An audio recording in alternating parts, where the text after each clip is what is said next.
All right, welcome to the 11.3 video. This section is looking more closely at limits. So remember in section 1 we were talking about derivatives, and we had a definition of derivatives in terms of a limit, and this meant slope, right? The derivative, or the instantaneous rate of change, means slope. And then in section 2 we were talking about integrals, also defined in terms of a limit, but an integral is an area. Okay, and so in this section, we're looking at more calculations just of specific limits. Okay, so some definitions that we've looked at in the past, we have limits as they approach infinity. We have limits as they approach a number, and we can talk about that also from the left side or from the right side. Okay, so we're going to jump in with a few examples.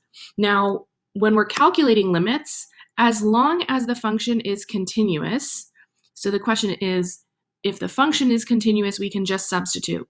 So 2x minus 1 is continuous at 3. So is continuous at 3? Yes, because a line is continuous everywhere. And then we can just substitute. So now we have 2 times 3 minus 1, which is 5. So if the line or the function is continuous, then it makes our job a lot easier for finding the limit. Now, if we're looking at a limit as a value is approaching infinity, it works a little bit differently because we cannot say that a function is continuous at infinity because it's not a number. And so we can say, what is the behavior as a is approaching infinity? And one of the easiest ways to do that is by looking at what the graph's behavior is as our x-axis, or in this case, our a value, is approaching infinity. So if we look at the graph here, a squared plus 3 is a parabola. And as a approaches infinity, f of x, or the function value, is getting higher and higher. And therefore, we can say the limit as a approaches infinity is infinity. If it's asking for a value, then this could be described as not defined because it's not a value. The limit is not a number, right? Infinity is not a number, it's a concept. And so we can say that because this graph is continually increasing, the limit is infinity. However, if I'm asking for the value of the limit, right, L, if I'm asking for L, that's not defined because infinity is not a number. Okay. Now our last one here, what about the graph of 1 over n as n approaches infinity? Well, again, we can look at the graph here. 1 over n, remember, is that hyperbola. And so if we look at the hyperbola as n approaches infinity, so as our x-axis is going to infinity, our y-axis is getting closer and closer and closer to 0. Okay, so we can say that this is 0. The other way to think about this is as n gets really big, our denominator gets really big, 1 divided by a really big number is getting smaller and smaller and smaller and smaller. So this is like what we were talking about with the teacups as well.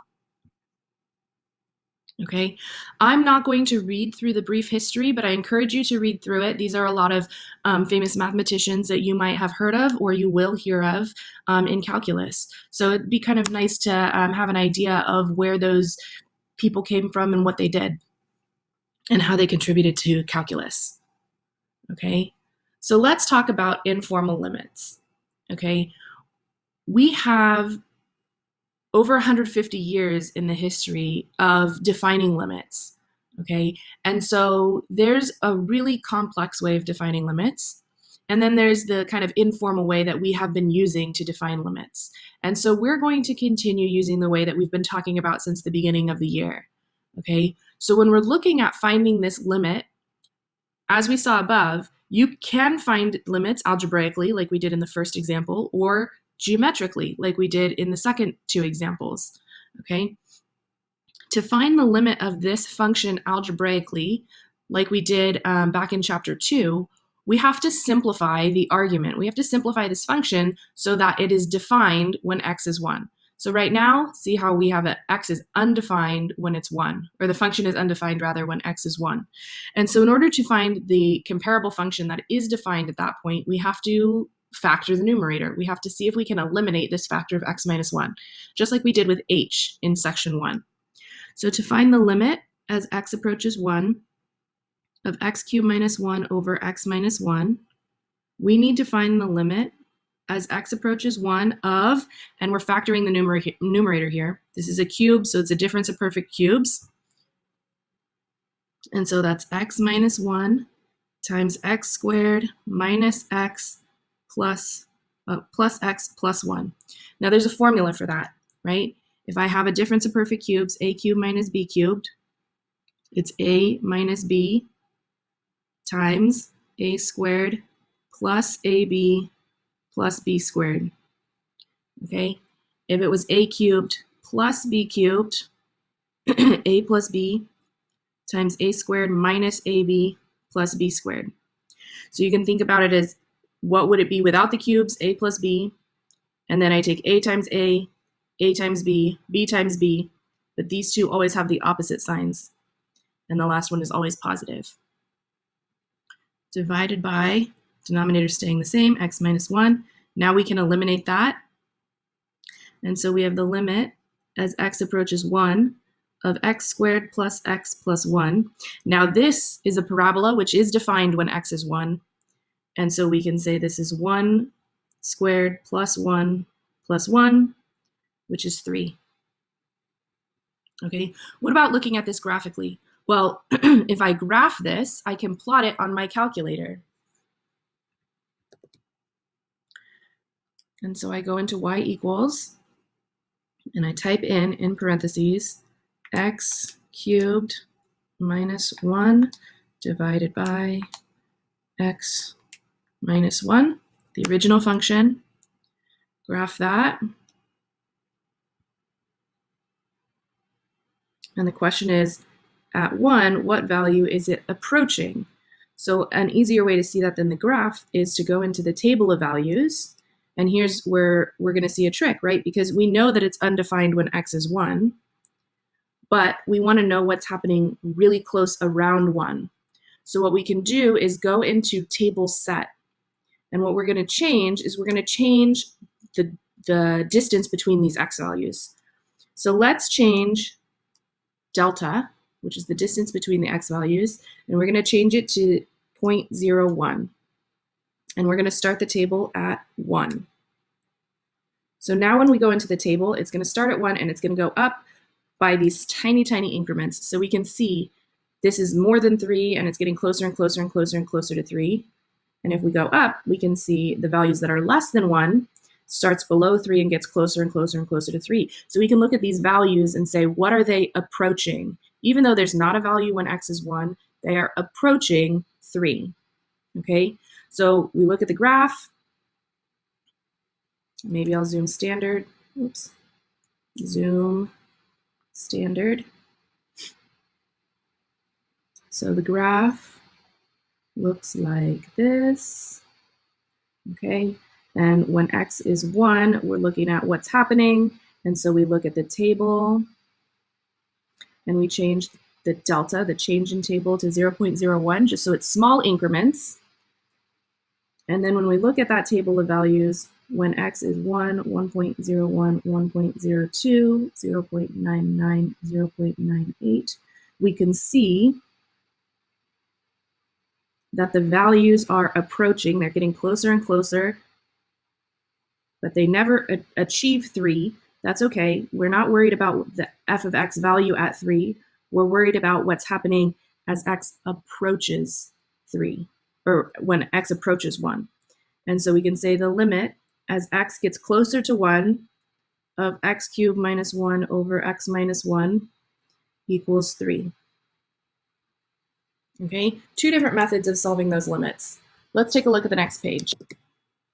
So here we're actually calculating some limits, okay? One-sided and two-sided limits. Sorry, that was the wrong page. Here we go. Definitions of some of these properties. So with limits, we have the sum rule, meaning if I add 2 functions together, I can separate them. So if I had the limit as x approaches c of x squared plus x, I could take each limit separately, the limit of x squared and the limit of x. Okay, the same thing applies for the difference, and the same thing applies for a constant that's been multiplied, which is really just repeated addition, right? Notice the k just pops out front. So those 3 rules are very closely related. The next set of rules has to do with multiplication. So I can also do the same thing for when I multiply 2 functions. I can take the limit of each function. which means that I can do the same thing for division, taking the limit of each function, as long as the denominator does not equal 0. And then lastly, if I can do it for multiplication, I can do it for repeated multiplication, and therefore we have the power rule.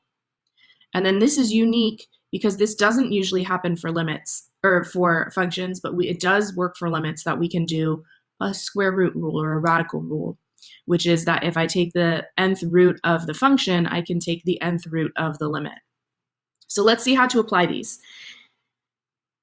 In example 2, we're given the limit as x approaches 0 of sine of x over x is 1. That's information that we're given.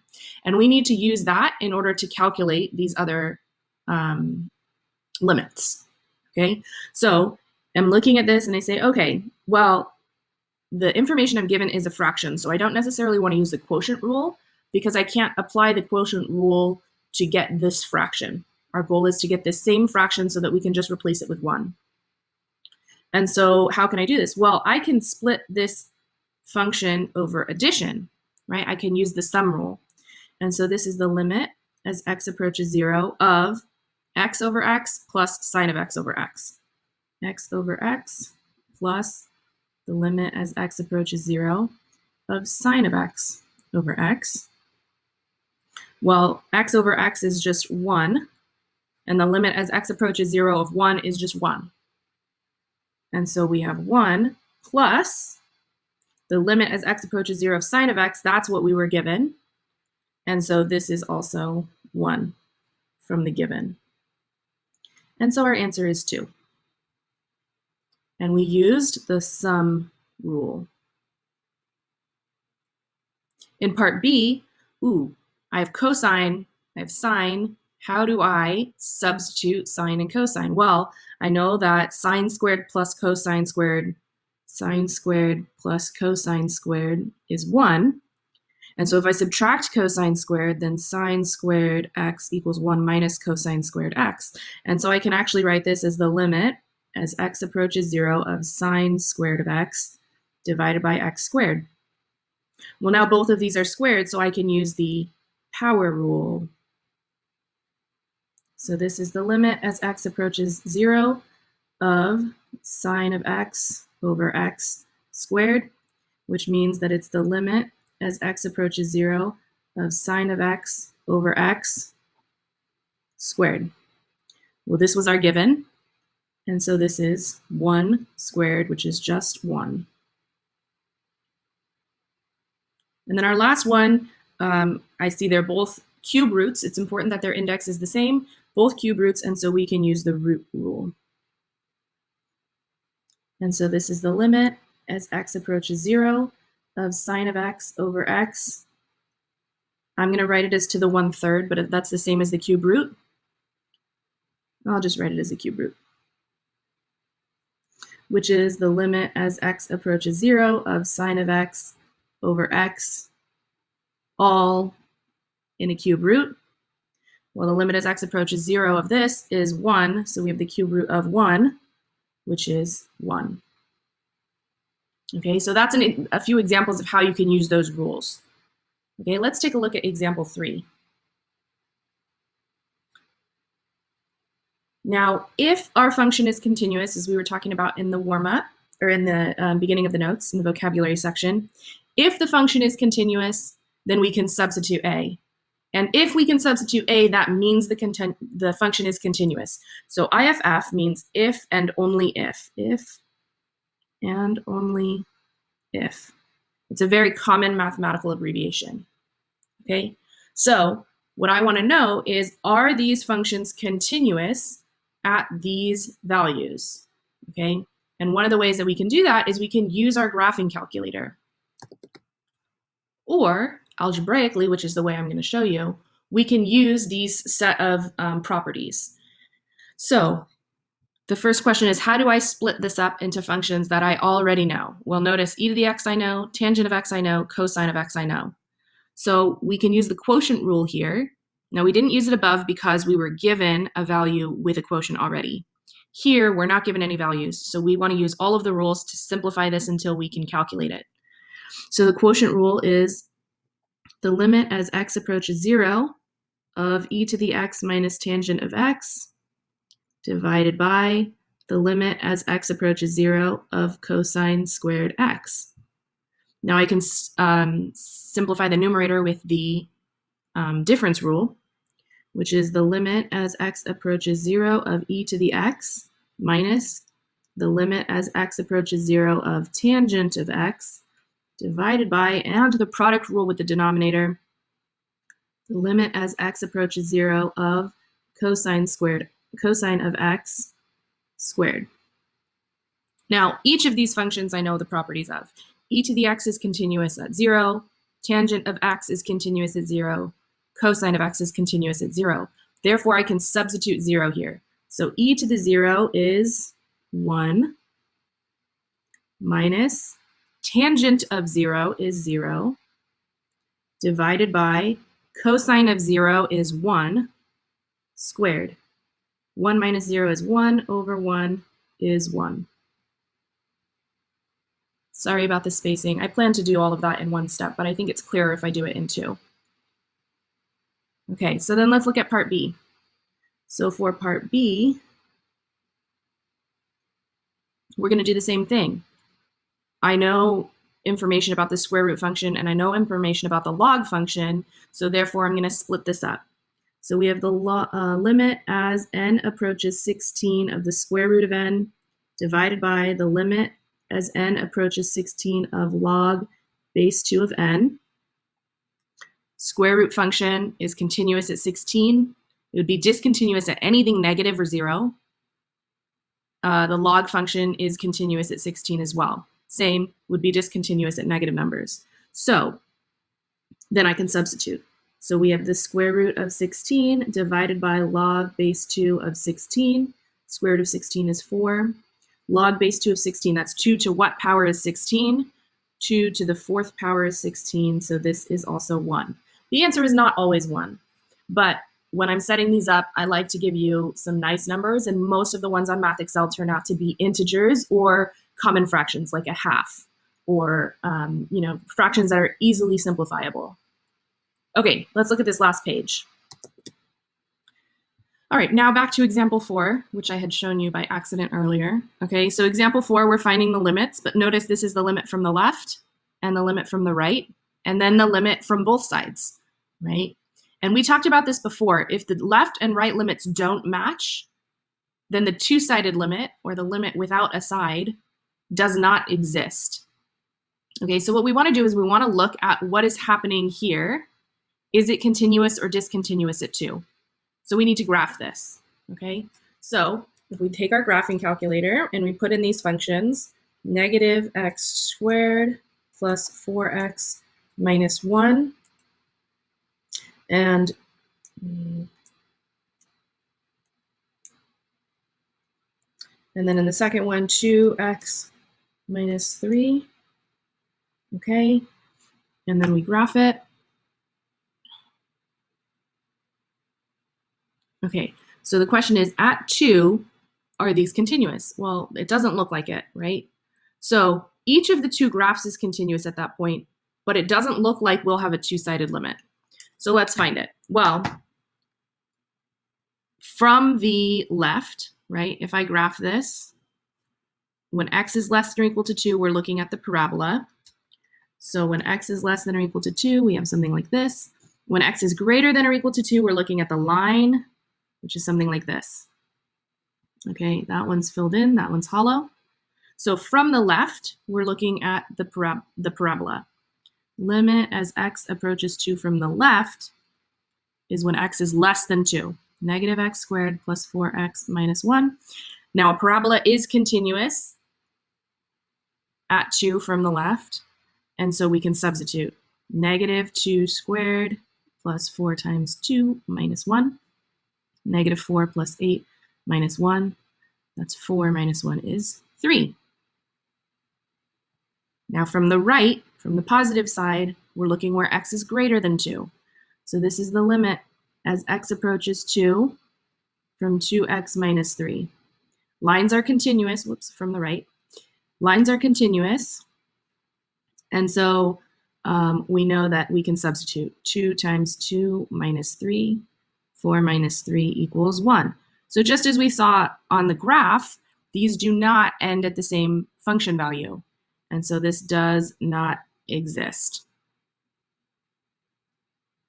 because the limit as x approached 2 from the left, I keep writing -1, it's just from the left, f of x does not equal the limit as x approaches 2 from the positive side, from the right, of f of x. If the two limits do not exist, then the two limits do not match, the two-sided limit does not exist.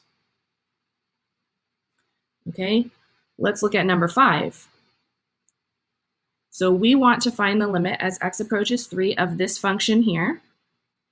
And anywhere that x is not 3, we have that it equals this function. And just where x equals 3, we have this function. We want to know if it's continuous or discontinuous. So the way that we can find this is we can look at this function and we can say, what values is this function approaching when x approaches 3? And is it the same as this function here? So does the limit of x squared minus 9 over x minus 3 equal 2? That's really the question that's being asked here. Okay, now you can look at your calculator, but remember, we cannot always trust our calculators. So we want to find the limit as x approaches 3 of x squared minus 9 over x minus 3. Now remember, if it has an undefined value at where we're looking, then we have to simplify the function. So we can factor this. Difference of squares, x plus 3, x minus 3 over x minus 3. So this is the limit as x approaches 3 of x plus 3. Now x plus 3 is continuous, and so we can say this is 3 plus 3, which is 6. And the question is it equal to 2? No. And that means the function is discontinuous. Because our top function approaches 6 and then drops down to 2, and then it continues off from 6. So what this would look like is a function with a hole. So it's something like a hole that's filled in at 2, discontinuous. Okay? And then let's look here at example 6. For example 6, we want to find each of the limits for the integer function. Now remember, the integer function, 0 until we hit 1, and then it jumps up, also called the step function. So we want to know the limit as x approaches 3 from the left. So we're looking when x is 3, and we want to look to the left. So the limit as x is approaching 3 from the left is going to be this value, 0, 1, 2, 3. So anything really close but less than 3 has an int x value of 2. From the right, our function value is 3. And so our double-sided limit, or the limit without a little plus or minus, is going to be if these are equal. If they are equal, it would be that number. If they are not equal, then it does not exist. Okay? So. And finally, we're down to our last problem, which is recall the limit as x approaches 0 of 1 over x squared. We can look at this graphically, but we need to remember what the graph of 1 over x squared looks like.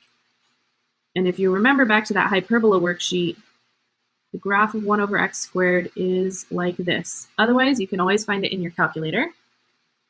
And so as x is approaching 0 from both sides, our graph is approaching infinity, which means there's no value to our limit, but we can say that the limit is approaching infinity.